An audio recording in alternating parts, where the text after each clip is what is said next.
নমস্কার সকলকে, আমি পিয়ালি পেশার চ্যানেলে আপনাদের সকলকে স্বাগত জানিয়ে আজকের একটা নতুন দিন শুরু করলাম। মন্দারমণিতে আজকে আমাদের লাস্ট ডে, তাই সকাল সকাল একটু সমুদ্র দর্শন করে আর পুলে নামলাম ছেলের সাথে একটু মজা করার জন্য। পুল থেকে উঠে রেডি হয়ে ফ্যামিলির সকলে মিলে একসাথে জলখাবার খেতে চলে এলাম। আর মায়েদের সাথে অনেক গল্প হলো। এবার মন্দারমণিকে ত্যাগ করে যাবার পালা সেই দীঘা যাবার উদ্দেশ্যে। তার আগে একটু মন্দারমণির যে হোটেলটায় ছিলাম সেই ফুলের বাগানটা আর একটু সমুদ্রটাকে দর্শন করতে চলে এলাম। দুদিন এই রুমটাকে নিজের রুম করে তৈরি করে নিয়েছিলাম, তাই ওনাকেও টাটা বাই বাই বলে চলুন এবার রওনা দিই সেই দীঘা যাবার উদ্দেশ্যে। গাড়িতে আসতে আসতে কত মজা, আমার ছেলে, শাশুড়ি মা সবাই মিলে চলছিল, কত গল্প চলছিল আর এই রাস্তাটাকে ভীষণ এনজয় করছিলাম। দীঘা আসার পথে এই রাস্তাগুলো এতটাই সুন্দরভাবে তৈরি করেছে, মনেই হচ্ছিল না এটা ওয়েস্ট বেঙ্গলের মধ্যে, মনে হচ্ছিল কোনো উড়িষ্যার দিকে যাচ্ছি। চলে এলাম দীঘায়, হোটেল ব্লু ভিউ। এখানেই আজকের রাতটা থাকবো। এটা থাকার জন্য বারবার রিকোয়েস্ট করেছিলেন আমার শাশুড়ি মা।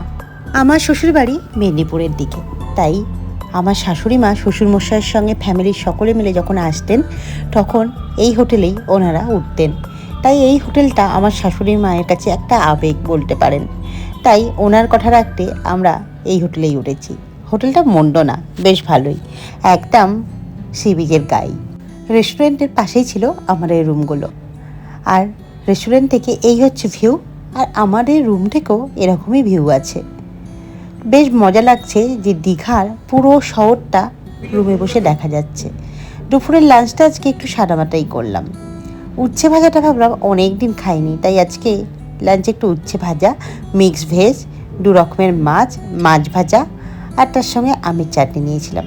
এটা হচ্ছে আমার এই রুম থেকে ভিউ। সন্ধে হয়ে গেছে, আমরা একটু ঘুমিয়েও পড়েছিলাম। আর সন্ধেবেলা ঝমঝম করছে দীঘার এই সি বিচ। দীঘা প্রায় আমি 9-10 বছর পরে আসলাম। দীঘাটা বেশ ভালোই লাগছিল। দেখুন একদম ঘুম থেকে উঠেছি, কারণ খুব মজা করে আজকের দিনটা কাটাবো ঠিক করেছিলাম, কিন্তু ঘুমিয়ে পড়েছিলাম ছেলেকে শোয়াতে গিয়ে।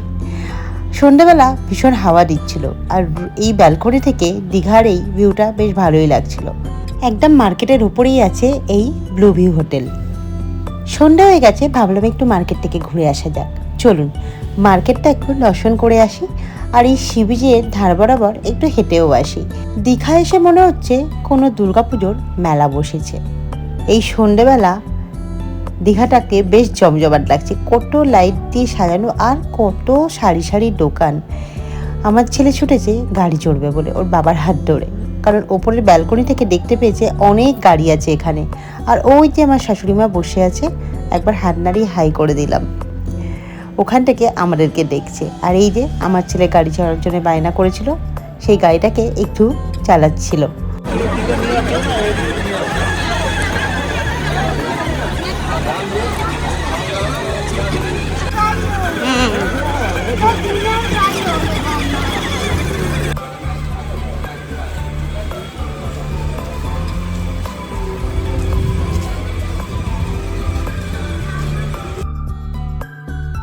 যাওয়া যাক এবার মার্কেটের দিকে, কী ঝিনুকের জিনিস আছে সেগুলো দেখবো। এগুলো না এখানেই আমার মনে হয় বেশি শোভা পায়, বাড়ি নিয়ে যেতে এগুলো ভেঙে যায়, তাই তেমন কিছু কিনলাম না। ওই ছেলে যেটুখানি টুকটাক বায়না করেছিল সেগুলোই কেনা হয়েছিল। আর বেশ অনেক ব্যাগের দোকান ছিল, যেদিকেই তাকাচ্ছি সেদিকেই শুধু অনেক সুন্দর আইটেম নিয়ে বসে আছে দাদা দিদিরা। এখানে শাঁখাপলাও বিক্রি হচ্ছিল, তার সাথে এই আয়নাগুলোকে কি সুন্দর দেখতে, দেখুন, বেশ ঝিনুকের কাজ করা, বেশ ভালো লাগছিল। আর ঘর সাজানোর জিনিসে তো ভর্তি, কোনটা ছেড়ে যে কোনটা দেবো বুঝেই উঠতে পারছিলাম না, তাই এক ঝলক দেখে চলে যাচ্ছিলাম দোকান থেকে। মানে বোঝার উপায় দিচ্ছিল না যে কোনটা ছেড়ে কোনটা দেবো, কোন দেয়ালে কোনটা মানাবে। তাই সেই রিস্কটা না নিয়ে একটু দেখে নিলাম, দেখে তারপর পাশের দোকানে চলে গেলাম, কারণ দেখতেই অনেকটা টাইম চলে গেল। দেখুন আজকে পূর্ণিমা বলে আকাশের চাঁদটা কি সুন্দর সমুদ্রের উপরে পড়েছে, একদম সমুদ্রটা যেন জলজল করছে, আর ঢেউগুলো দিচ্ছে খুব সুন্দর। দীঘাটাকে কত সুন্দর সাজিয়েছে। এই গেটটাকে দেখুন কত সুন্দর করেছে, এই বিশ্ব বাংলার গেটটা বেশ ভালো লাগছে। আর এই যে এখানে লিখেছে আই লাভ দীঘা। এখানে দেখছি অনেক মানুষেরা ছবিও তুলছে। দীঘায় বেশ ক্রাউড আছে, তাই দীঘাটা ঘুরতেও বেশ ভালো লাগছে, আবার পায়ে পায়ে মানুষের ভিড়ও হচ্ছে খুব। আর এখানে মাছ ভাজার দোকান কত। দীঘায় আসলে এই মাছ ভাজাগুলো খেতে কিন্তু ভীষণ ভালো লাগে, তবে আমরা কোনোটাই এবারে খেলাম না জানেন তো। ওই যে দুপুরবেলা অনেক কিছু খাওয়া হয়ে গিয়েছিল, তাই সন্ধেবেলা আর এই মাছ ভাজাগুলো খাবার কোনো রিস্ক নিতে পারলাম না। যদি দীঘায় আরও 2 দিন থাকতাম তাহলে হয়তো এই মাছ ভাজাগুলো খাওয়া যেতে পারত। আর এই যে হাড়গুলোকেও একটু দেখলাম, আমি ভাবলাম দুটো নেব। ও বাবা, লাইন দিয়ে অনেক মানুষের ভিড়, তাই এখানে আর দাঁড়াবার কোনো স্কোপ নেই, আর ভীষণ গরম হচ্ছে। হোটেলের উল্টো দিকেই আছে এই কাজুর দোকানটি, তাই এখান থেকে একটু কাজু নিয়ে নিলাম। বেশ কাজুটা খেতেও ভালো, খেয়ে দেখলাম। আর রাতে ডিনারে আজকে অর্ডার দিয়েছিলাম একটু চাইনিজ আইটেম। হোটেলের সাথে যেহেতু রেস্টুরেন্ট আছে, তাই আমরা হোটেল থেকেই সব খাবার খেয়েছিলাম। খাবার দাবারের কোয়ালিটি কিন্তু ভীষণ ভালো ছিল। মায়েরা যেহেতু রুটি খাবে, তাই মায়ের সবজি নিয়েছিলাম। পরের দিন মর্নিং, দীঘাকে গুড মর্নিং জানিয়ে সকালটা শুরু করলাম। আমার এই ব্যালকনি থেকে দীঘার এই সমুদ্রটাকে কি সুন্দর লাগছে না।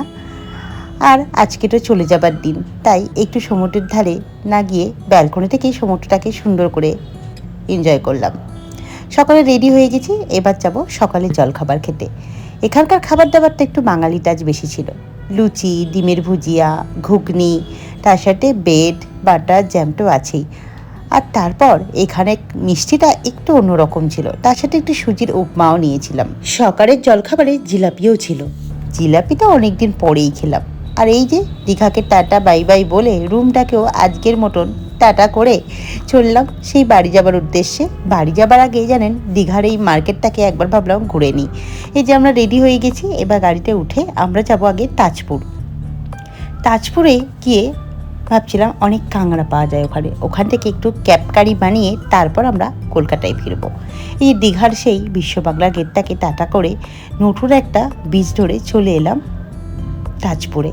তাজপুরটা বাহ, খুব সুন্দর তো। এসে দেখলাম বেশ সুন্দর করে সাজানো তাজপুরটা। তাজপুরটাকে ঘুরতে আসবো ভাবছিলাম, কিন্তু বাড়ি যাবার পথেই তাজপুরটা ঘুরে নিলাম। এখানে ক্যাব অর্ডার দিয়ে আমরা একটু ঘুরে বেড়াচ্ছি। আর আমার হাজব্যান্ড আর ছেলে গেছে ওই সমুদ্রের ধারে, আর আমি ওপর থেকে ওদেরকে একবার দেখতে যাচ্ছি যে কোথায় গেল ওরা।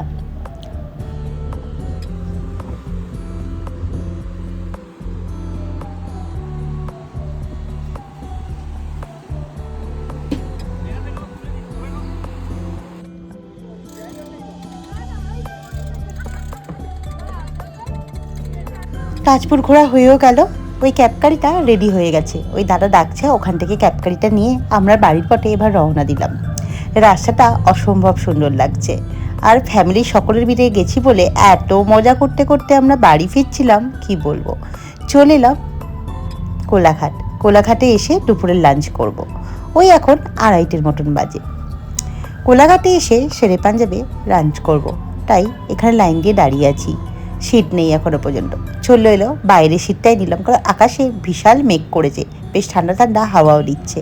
তাই এখান থেকে আমরা আজকে লাঞ্চটা করে তারপর বাড়ির পথে রওনা দেব। আমাদের লাঞ্চ কমপ্লিট করে দেখলাম আকাশে রামধনু দেখা যাচ্ছে, বৃষ্টিটা বেশ ভালোই হয়েছে।